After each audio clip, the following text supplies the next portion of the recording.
Olá pessoal, tudo bem? Estou falando aqui Eliseu Pereira, que não me conhece, e hoje eu queria falar de um tema que é um tanto polêmico. Eu já ouvi alguém dizer que celebrar o Natal é pecado, ou que a árvore de Natal tem origem pagã. Eu sei que há muitos debates, muitas polêmicas entre os cristãos sobre essa festa em particular. Algumas pessoas até rejeitam o Natal por causa da suposta conexão com as festas pagãs. Mas será que isso realmente faz sentido, né?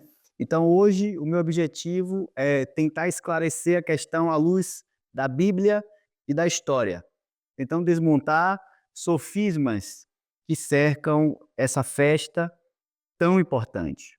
Antes de mais nada, o Natal celebra o evento mais significativo da história humana, da humanidade, porque ele fala sobre a encarnação do Filho de Deus. Embora a Bíblia ela não ordene a celebração do nascimento de Cristo, mas ela também não proíbe.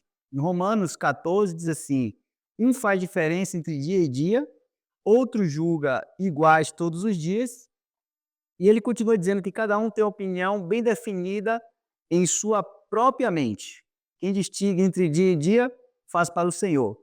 Quem come para o Senhor come porque dá graças. E quem não come para o Senhor come porque dá graça. Então, Paulo está ensinando que quem celebra um dia especial, isso faz para o Senhor. Então, o Natal é uma oportunidade para lembrar que o Verbo se fez carne e habitou entre nós, de acordo com João 1. Então, se o foco é Jesus, não há nada errado em celebrar. Mas o grande ponto de contradição está no porquê 25 de dezembro, né? Essa data não foi a data que Jesus nasceu, tá, né? E nem se tem registro histórico preciso que fale de quando Jesus nasceu. Tá? Essa data foi escolhida para substituir uma festa pagã que era chamada Sol Invicto, ou Solis Invictus, no latim, que os romanos celebravam. O Solos Invictus ele era uma celebração romana que honrava o deus Sol. Então, era uma comemoração no dia 25 de dezembro, que comemorava o solstício de inverno, marcando o renascimento do Sol e quando os dias começavam a ficar mais longos, né? Porque o Sol tinha mais período de Sol. No entanto, só no século 4 que a igreja decidiu ressignificar a data, não para poder imitar os pagãos, mas para glorificar a Deus. E aí tem um ponto interessante, porque nessa época do Solis Invictus, eles reverenciavam o Deus Sol, né? Então, Deus Sol. Só que quando o cristianismo, né, a igreja, ela ressignifica a data, ela agora quer mostrar, baseado em Malaquias 4, que agora eles vão comemorar o sol da justiça.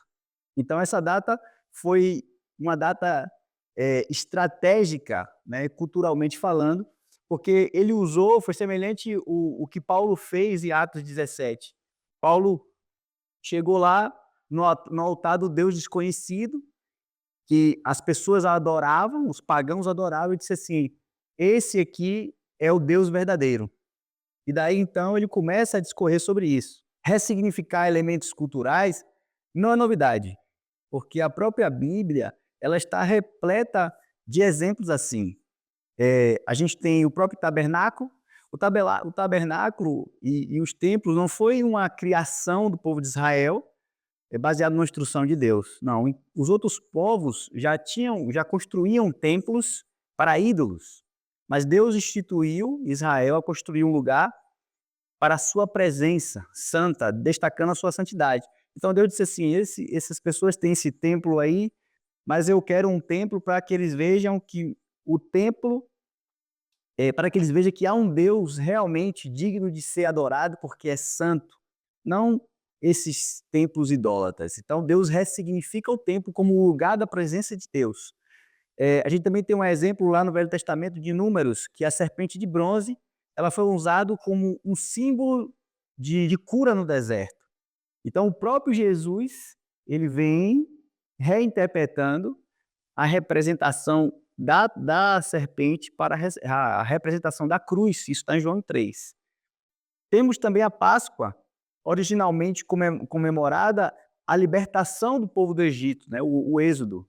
Então, o próprio Jesus, ele vai ressignificar a celebração da Páscoa, fazendo alusão à sua obra redentora, tornando-se esse dia como a ceia do Senhor.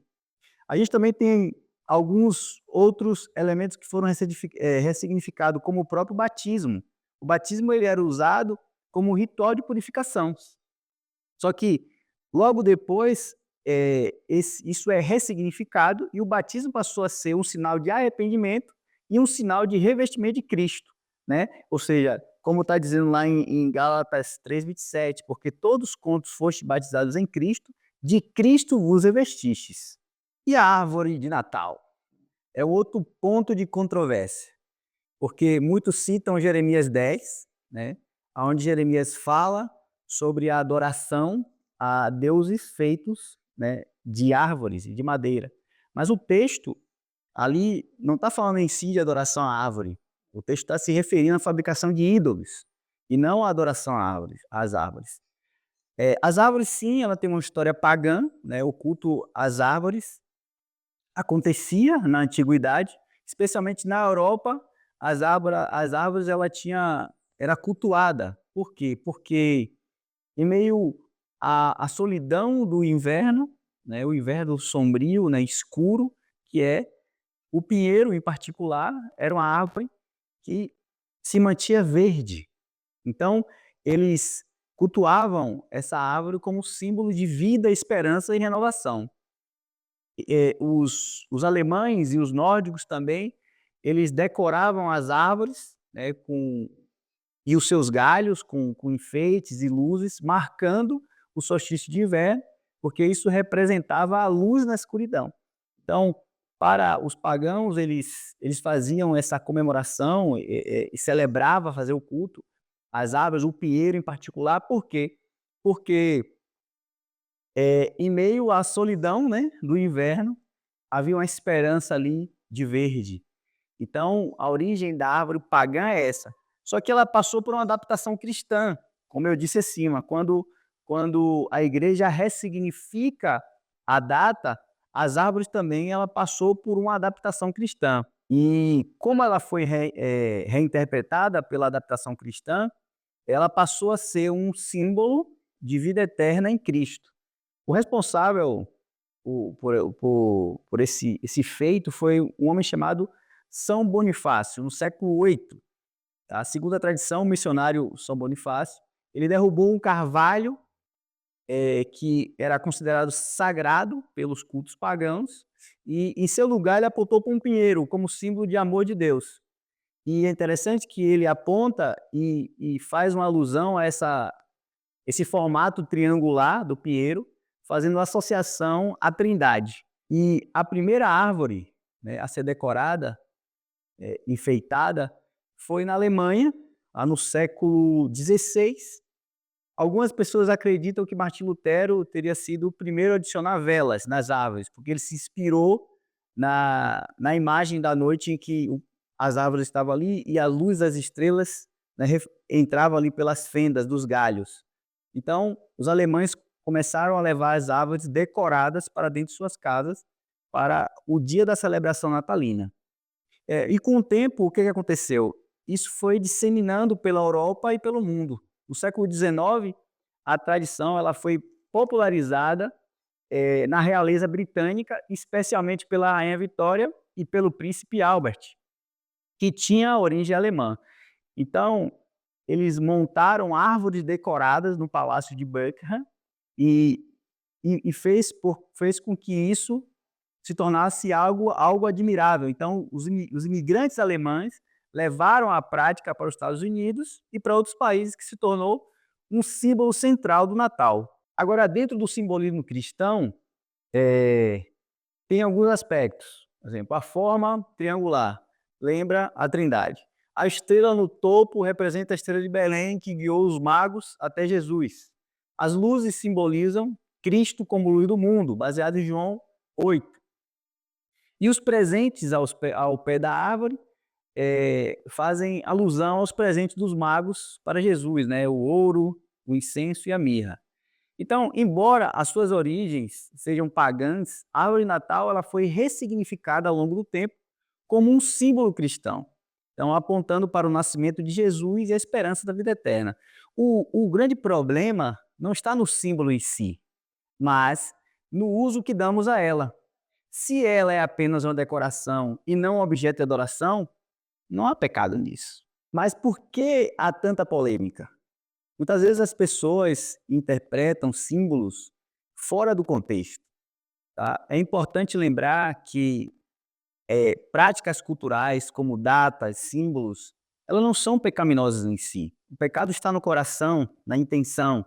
Por exemplo, um símbolo pagão como a cruz, né? A cruz era um símbolo pagão, mas ela foi transformada em um símbolo de vitória e redenção por meio de Cristo Jesus. Entende? Então, rejeitar o Natal por suas supostas conexões com o paganismo ignora que o cristianismo constantemente ressignificou práticas culturais ao longo da história para que Deus fosse glorificado. Então, celebrar o Natal é um testemunho de que Jesus veio para salvar o mundo e não a submissão a práticas idólatras. Vale ressaltar uma coisa interessante, que o Natal é uma das poucas épocas do ano em que o mundo inteiro está aberto a falar sobre Jesus. Não só isso, as pessoas cantam músicas que exaltam Cristo em locais abertos, públicos, e não há rejeição das pessoas. Então, negar essa oportunidade de testemunho pode ser perder uma chance de levar a mensagem do evangelho às pessoas.